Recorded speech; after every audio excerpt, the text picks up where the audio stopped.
안녕하세요. 포유환율연구소입니다. 오늘은 미국 증시 환경이 변하고 있다. 주식시장 환경도 바뀌고 있고 채권시장 환경도 바뀌고 있다. 그렇다면 시사점은 뭐고 대응 전략은 뭐냐 라는 주제를 가지고 나왔습니다. 우선 소비자 물가 상승률이 둔화되고 있어요. 앞 시간에도 얘기를 했습니다만은 6월 소비자 물가 상승률은 5월 대비 오히려 마이너스 0.1% 정도 둔화됐어요.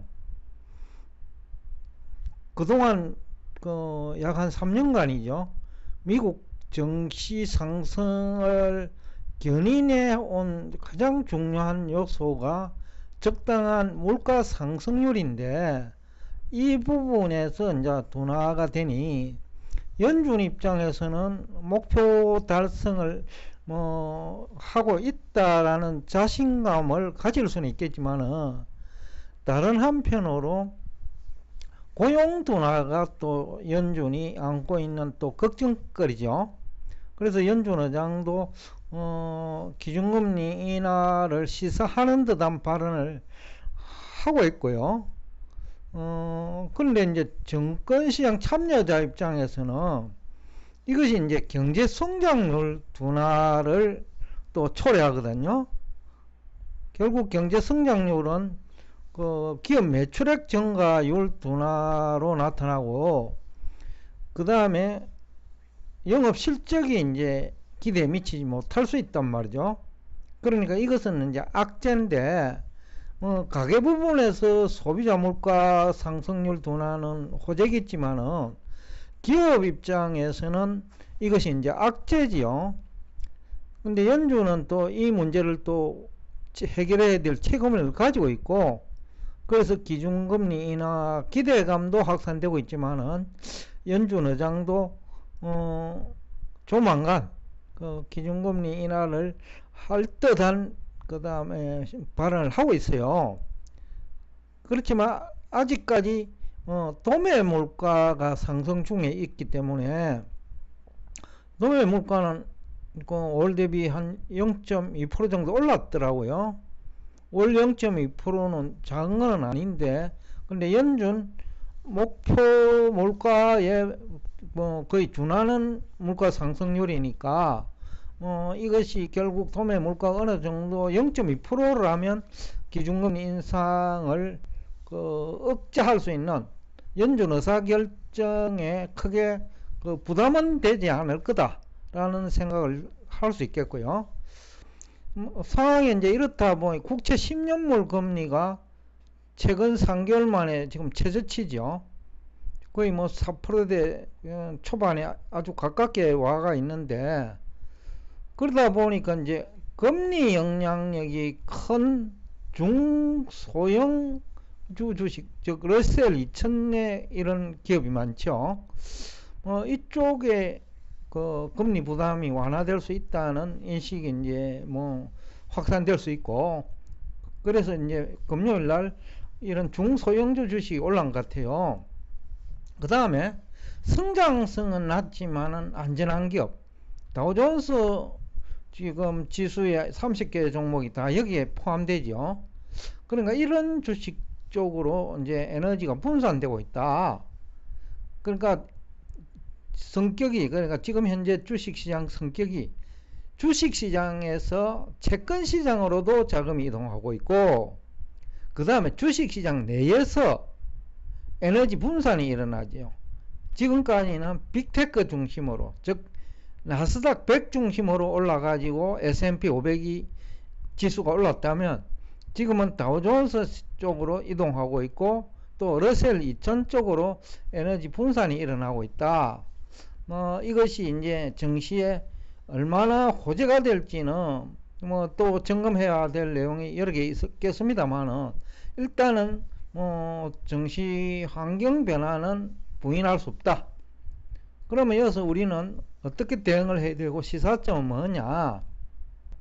결국 앞에서 얘기한 대로 소비자 물가 상승률이 지금까지 미국 경제 성장을 견인해 왔고, 또 고용 증가가 그 미국 경제 성장을 견인해 왔고, 이 두 개가 미국 증시 상승을 뭐 이끌어냈다면, 이 부분이 이제는 조금 약화되고 있다.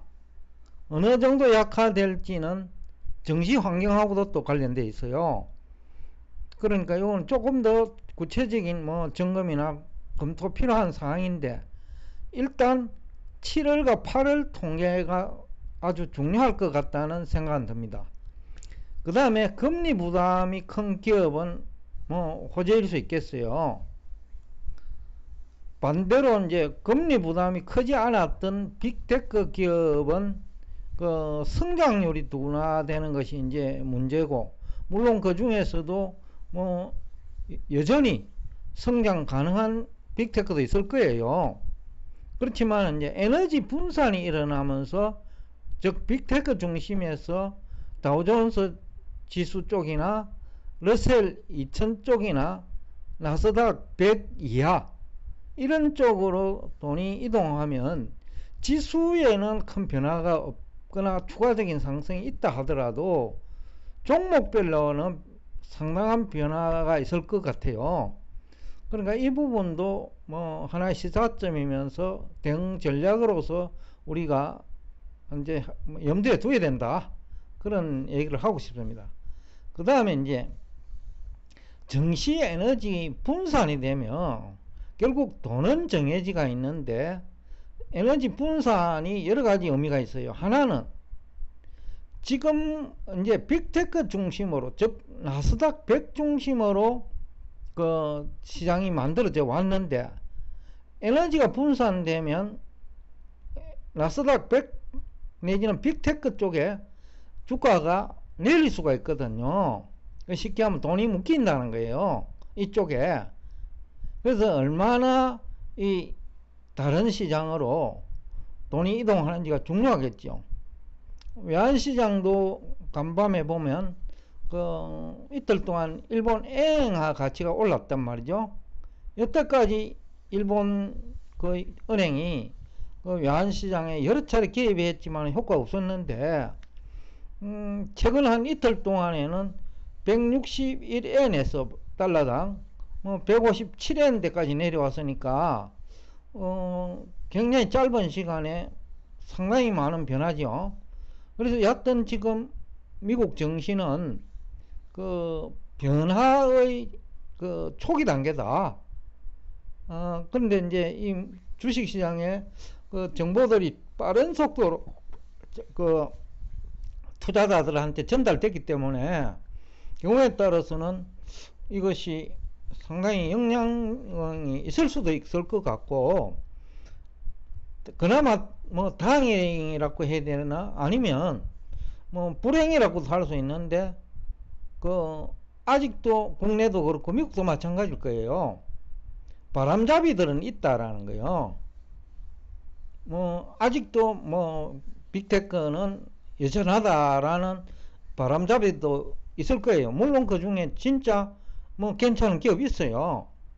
그런데 뭐 그 중에 절반 이상은 그냥 덤으로 엔비디아가 오르고 하니까, 반도체가 오르고 하니까 덤으로 올라간 기업도 많거든요.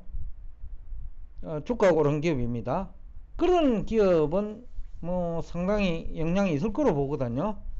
그럴 경우에 이제 돈이 묶이는 효과가 있는데, 그 정시 내에서 돈이 묶이면 화폐 유통 속도가 둔화되거든요. 그러다가 순환매까지 일어나면, 순환매에서는 또 그 매도 타이밍 잘못 잡으면, 또 매수 타이밍 잘못 잡으면 그 또 돈이 물리거든요. 그러면서 정시 내에서 그 화폐 유통 속도가 둔화될 수 있다. 특히 주식시장 내에서. 채권시장은 뭐 여러 가지 이유로 상당히 뭐 호재가 되겠죠. 호재가 됐는데, 그렇지만 이제 지금까지와는 달리 주식시장과 채권시장이 보완관계에서, 즉 보완적 시장에서 대체적 시장으로 바뀌는 분위기가 만들어질 수 있다는 거죠. 완전히 그런 다른 얘기를 하는 거죠. 그 보완적일 때는 주식시장도 좋고 채권시장도 나쁘지 않다. 최근 한 몇 개월 정도 그런 현상이 보였어요. 한때 5%까지 갔던 지난해 한 10월경일 겁니다. 10년물 금리가 5%를 일시적으로 돌파했죠. 그러자 그 JP 모간의 CEO죠. 다이먼 CEO 같은 분은 막 7%, 8%까지 금리가 올라간다는 얘기까지 했는데 포유 환율 연구소는 전혀 동의하지 않았고요. 일단 지금 현재 분위기는 금리가 내려가는 쪽으로 환경이 만들어지고 있는 것은 분명하다. 그 다음에 주식시장 내에서도 에너지 분산이 일어나고 또 빅테크 중심에서 다우존스나 러셀 쪽으로 돈이 이동하는 과정에 또 물리는 돈도 많이 있을 거예요. 이것이 얼마나 지속될지는 모르겠는데 제가 볼 적에는 길지는 않을 것 같은데, 그래서 8월에는 그 조정다운 조정이 한번 있을 것 같다. 금리 인상이 거의 기정사실화 될 경우에는 그런 측면에서 시장을 한번 여러분들이 관심을 가지고 있어야 된다. 하여튼 검토할 거는 많이 있습니다만 우선 피상적으로 제가 느낄 수 있는 부분은 지금까지 얘기한 이런 것들이에요. 하여튼 마음의 준비는 해야 된다. 순환매 장세에서는 돈이 많이 물려요. 왜냐하면 순환매 하면서 실적이 좋지 않은 것도 막 순환매라는 이름으로 그냥 덩달아 오른 수가 있거든요. 그런 경우에는 물릴 가능성이 많기 때문에 그 순환매라고 해서 마냥 아무 저식이나 해서는 안 된다. 그러니까 여태까지 소외는 됐지만은 재무 상태는 건전하고 저평가되어 있는 주식이라 해야 한다. 그런 얘기를 하면서 오늘 여러분과 대화를 여기서 끝내겠습니다.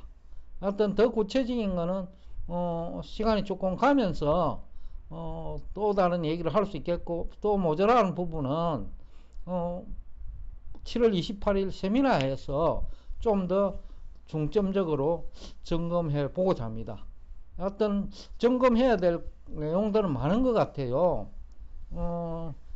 채권 시장도 종류에 따라서는 일정 기간은 동반 채권 가격이 상승하겠지만 어느 시점이 되면 양극화가 일어날 거예요. 그런 것도 이제 주의를 해야 되고, 결국 이제 타이밍이 문제인데, 결국 주식이든 채권이든 외환이든 아니면 부동산이든 결국은 타이밍의 예술이다. 그 타이밍을 잡기 위해서는 열심히 공부할 수밖에 없고, 그 다음에 설득력이 있는 정보를 가지고 그 시장을 얘기하는 사람들로 그분들한테 얘기를 듣는 것이 굉장히 중요하다. 지금과 같은 시기에는 바람 잡는 사람이 많기 때문에 현혹되기 쉬운 또 시기이기도 해요.